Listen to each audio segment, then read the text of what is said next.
Hello.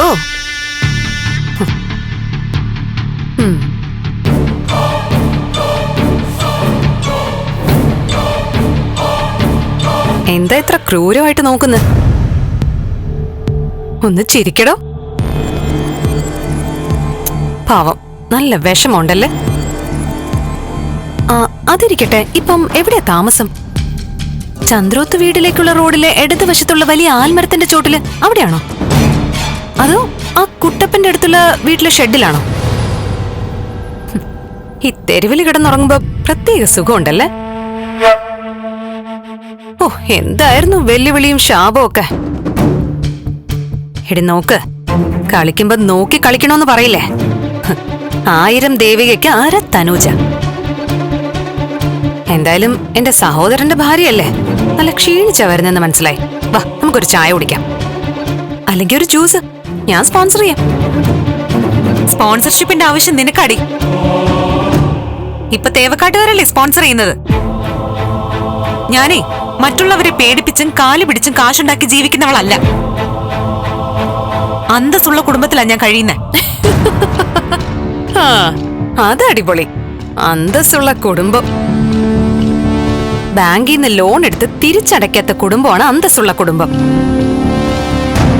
കൂട്ടുകാരനെ കൊന്നിട്ട് ജയിലിൽ കിടക്കുന്ന പുണ്യാളന്റെ കുടുംബം അന്തസ്സുള്ള കുടുംബം.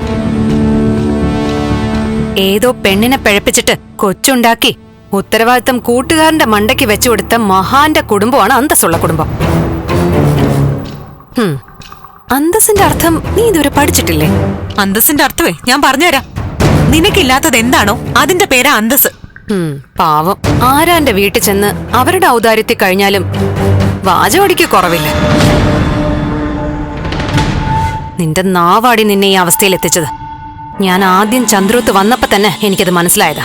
പിന്നെ എന്നെ കാണാൻ എന്റെ വീട്ടിൽ വന്നപ്പോ നീ എന്നെ തല്ലി. വഴിയിൽ കാണുമ്പോഴൊക്കെ വെല്ലുവിളിച്ചു.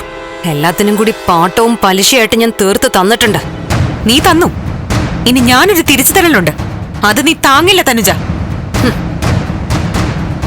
പിന്നെ ഞാനും അമ്മയും നന്ദും ഒക്കെ ഇപ്പൊ താമസിക്കുന്നതേ ആരുടെ ഔദാര്യത്തിന്റെ പുറത്തല്ല, ഗിരീഷേട്ടന്റെ കുടുംബത്തിലെ സ്നേഹത്തിന്റെ ബലത്തിലാ.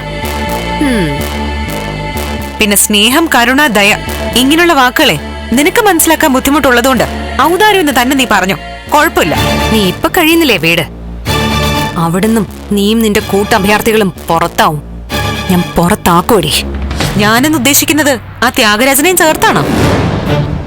ത്യാഗരാജന്റെ ഗുണ്ടകളോട് ചോദിച്ചാ മതി, പറയും. ഗിരീഷേട്ടന്റെ കൈയുടെ ചൂട്. അന്ന് തല്ലുകിട്ടിയവരെന്തായാലും വരില്ല എന്ന് ഉറപ്പുണ്ട്.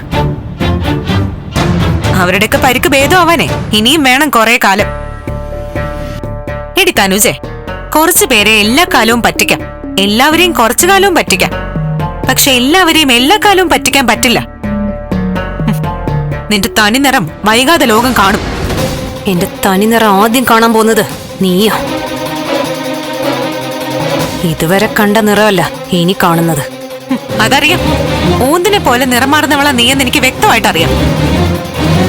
10-25 വർഷം അച്ഛന്റെ അമ്മയുടെ സ്ഥാനത്ത് നിന്ന് വളർത്തിയവരെ പോലും തല്ലിയവളല്ലേ നീ. ആ നിനക്ക് സ്ഥിരവ്യക്തിത്വം കാണില്ല, അതെനിക്കറിയാം. മനസ്സിലായല്ലോ.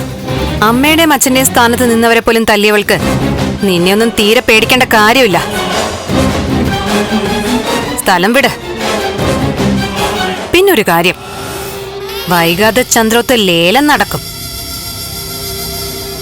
ആ ലേലം പിടിക്കാൻ പോകുന്നതേ മറ്റാരും ആയിരിക്കില്ല, ഞാനാ, തനൂജ.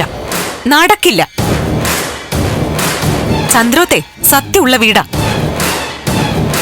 നിന്നെപ്പോലെ ഒരുത്തിക്ക് ആ വീട് കിട്ടില്ല.